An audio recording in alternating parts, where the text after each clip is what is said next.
Baik, Assalamualaikum warahmatullahi wabarakatuh. Perkenalkan, nama saya Arif Rahman.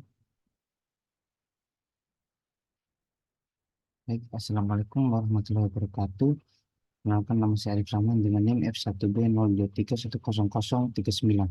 Di sini saya akan menjelaskan hasil resume buku yang telah saya baca. Di sini buku yang saya baca adalah buku tentang mindset karya dari Dr. Carlo S. Dweck. Pada buku buku mindset ini tidak memiliki tokoh atau karakter fiksi dalam pengertian tradisional. Sebaliknya, buku ini menyajikan contoh nyata dari individu yang menunjukkan dua pola pikir tetap dan pola pikir berkembang.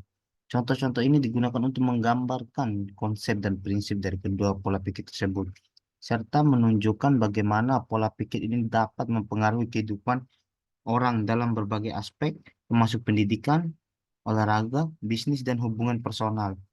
Meskipun tidak ada tokoh spesifik bernama dalam buku ini, Dweck menggunakan berbagai studi penelitian dan anekdot pribadi untuk menjelaskan poin-poinnya. Ia membahas kisah siswa, atlet, pengusaha, dan lain-lain. Kisah mereka menjadi sorotan sebagai bagaimana pola pikir membentuk pengalaman dan pencapaian mereka. Buku ini menyajikan contoh nyata dari individu dan kelompok yang menunjukkan pola pikir tetap atau pola pikir berkembang. Contoh-contoh ini digunakan untuk menggambarkan konsep prinsip dari kedua pola pikir tersebut, serta menunjukkan bagaimana pola pikir ini dapat mempengaruhi kehidupan orang dalam berbagai aspek. Ya, dalam contoh pertama kita memiliki contoh pola pikir tetap, yang dimana ceritanya di kelas bahasa Inggris, kelas 7 siswa dibagi menjadi dua kelompok berdasarkan skor mereka pada esai terbaru.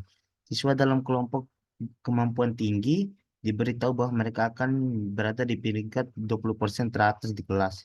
Sementara siswa dalam kelompok kemampuan rendah diberitahu bahwa mereka berada di peringkat 20% terbawah. Kedua kelompok kemudian diberi esai lain untuk ditulis. Siswa dalam kelompok kemampuan tinggi yang diberitahu bahwa mereka akan cerdas menunjukkan performa yang jauh lebih baik pada esai kedua dibandingkan dengan esai pertama. Siswa dalam kelompok kemampuan rendah diberitahu bahwa mereka tidak cerdas menunjukkan performa yang jauh lebih buruk pada esai kedua dibandingkan dengan esai pertama. Dan ada pula contoh pola pikir tumbuh dalam sebuah penelitian terhadap siswa di sekolah negeri kota New York. Dweck dan rekan-rekannya menemukan bahwa siswa yang diajarkan tentang pola pikir berkembang menunjukkan menunjukkan peningkatan yang signifikan dalam prestasi akademik.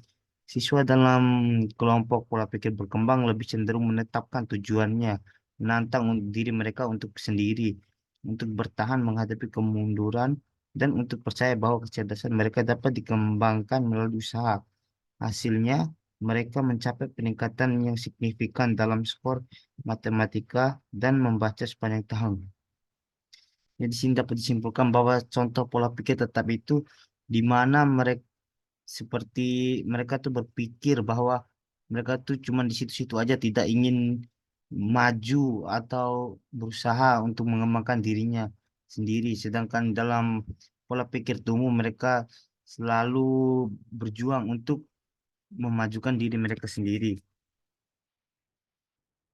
Lalu ada pula kelebihan dan kekurangan pada buku tersebut. Yang pertama, buku Mindset memiliki beberapa keunggulan yaitu konsep yang jelas, mudah dipahami, strategi yang efektif, dan cerita yang inspiratif. Dan yang kedua, buku Mindset juga memiliki beberapa kekurangan yaitu konsep yang terlalu sederhana dan cerita yang tidak terlalu relevan. Terus buku ini awalnya sampai setengah jalan saja sudah menggolongkan sejak bayi sudah menggolongkan sejak bayi. Terlihat mana anak berpola pikir tumbuh dan mana anak yang berpola pikir tetap. Iya, kami telah menguji coba dan mengamatinya pada anak kecil. Sejak mereka menghadapi permainan, kalau susah anak pola pikir tumbuh berasa tertantang. Sedangkan anak pola pikir tetap langsung menyerah dan emosional. Pada buku ini, menurut pendapat saya juga, buku ini sangat bagus untuk dibaca di mana kita diajarkan untuk tidak mudah menyerah Walaupun kita rasa batas kita itu situ-situ aja, kita harus mencoba untuk tetap berkembang. Sekian dari saya. Wassalamualaikum warahmatullahi wabarakatuh.